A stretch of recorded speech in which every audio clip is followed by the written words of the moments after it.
இருப்பது தமிழ்நாடு சீருடை பணியாளர் தேர்வுக்குழுவும் நடத்தக்கூடிய கிரியேட்டிவ் கான்ஸ்டபிள் தேர்வுக்கு தயாராகக்கூடிய நண்பர்களுக்கான மிக முக்கியமான தகவல் தான் இன்றைக்கி நாம் பார்க்க வருகிறோம். ஒரு சில நண்பர்கள் சில வினாக்கள் கேட்கிறார்கள். அதற்கான தகுந்த விடைகள் தான் இன்றைக்கி நாம் பார்க்க வருகிறோம். அதாவது இந்த போலீஸ் தேர்வுக்கு போவதற்கு முன்பு இதையெல்லாம் தெரிந்து கொண்டு செல்ல வேண்டும்.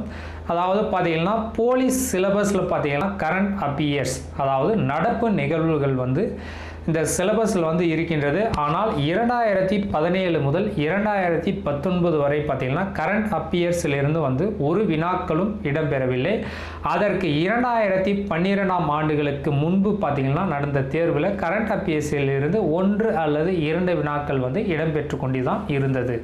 ஆனால் 2017, 18, 19 என்று தொடர்ச்சியாக 3 ஆண்டுகள் தேர்வு நடந்தது. 2020ஆம் ஆண்டும் தேர்வு நடக்கவிருக்கின்றது.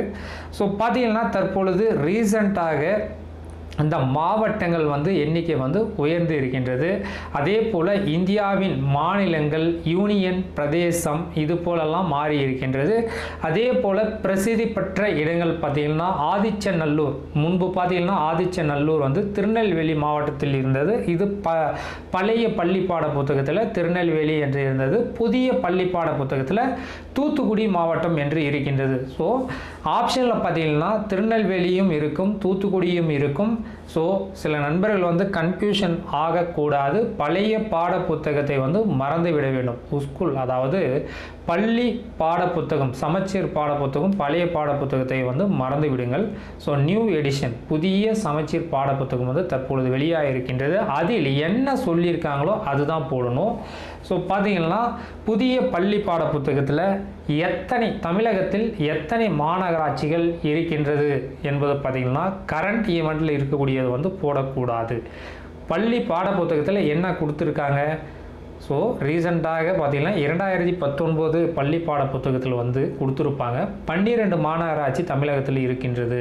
ஸோ அது அந்த ஸ்கூல் புக்கில் இருக்கிறது தான் செல்லும். கரண்ட்டில் பார்த்தீங்கன்னா ஒசூர் அதெல்லாம் இன்க்ரீஸ் பண்ணியிருக்காங்க.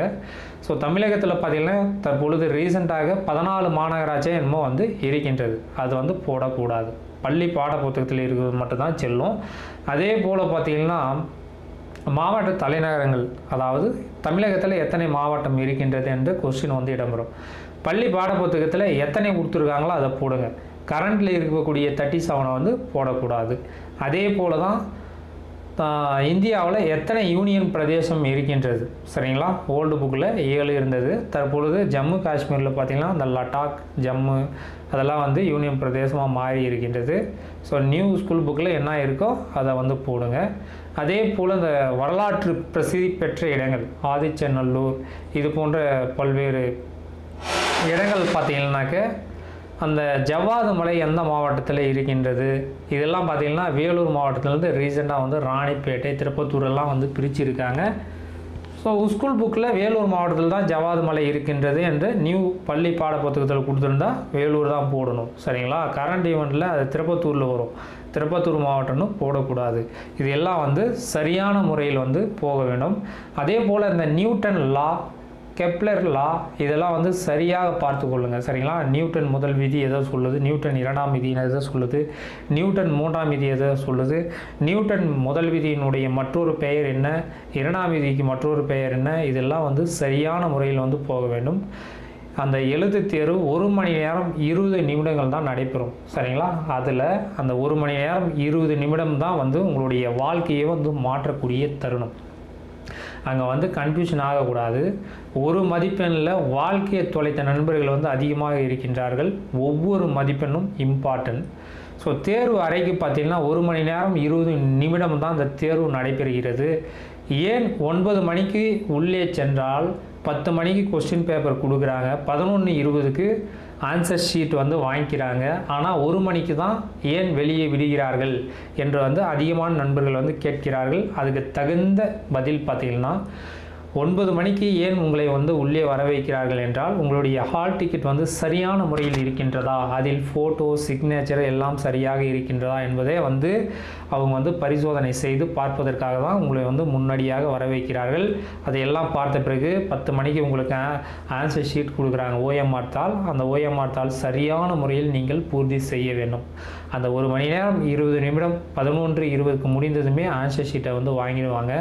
ஆன்சர் ஷீட்டை வாங்கிட்டதும் அந்த ரூமுடைய சூப்பர்வைசர், அதாவது ஹெட் கான்ஸ்டபிள் இருப்பார்கள், எஸ்ஐ வந்து இருப்பார்.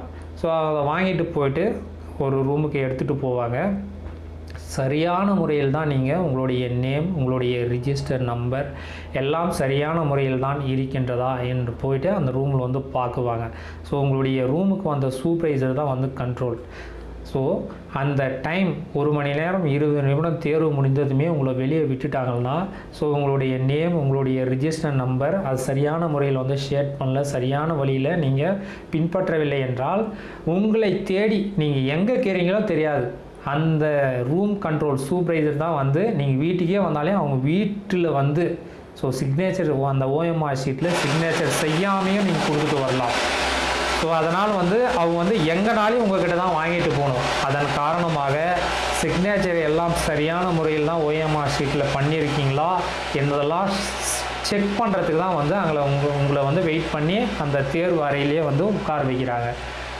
ஒரு சில மாவட்டத்தில் வந்து 12:30 12:30 மணிக்கே வந்து விட்டுருவாங்க. ஒரு சில டிஸ்ட்ரிக்டில் 12:45 விடுவாங்க. ஒரு சில டிஸ்ட்ரிக்டில் 1:00 தான் விடுவாங்க. ஸோ இதுதான் வந்து ரீசன், சரிங்களா? அந்த ரூமுடைய சூப்பர்வைசர் தான் வந்து எல்லாமே. ஏதாவது சிக்னேச்சர் போடணும்னா உங்களை தேடி வந்து எங்கே கண்டுபிடிச்சி போட முடியும். அதனால தான் வந்து அங்கே வெயிட் பண்ணி அதெல்லாம் வந்து செக் பண்ணி உங்களை வந்து வெளியே அனுப்புகிறாங்க. இதுதான் தகவல். இது தெரியாமல் தேர்வு அறைக்கு செல்லவே செல்லாதுங்க. நன்றி, வணக்கம்.